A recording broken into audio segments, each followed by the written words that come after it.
The online registration system is designed to be easy, clear, and simple for everyone to use. Anyone who wants to apply should start by opening the official 8171 web portal on a secure internet connection.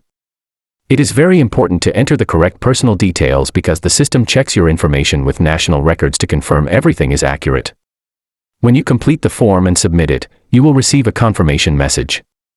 This message shows that your application has been successfully sent. After that, the government carefully reviews the provided details.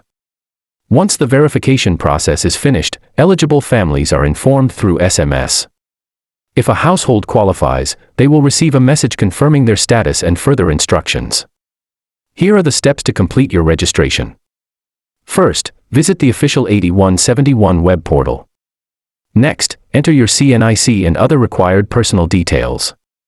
Then, provide complete family and household information as requested. After filling in all sections, submit the form and save the confirmation number.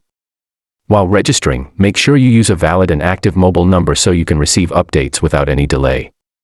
Always double-check your CNIC number and address details before submitting the form to avoid mistakes. Keep your confirmation number saved in a safe place for future reference. Never share your personal information on unofficial or suspicious websites.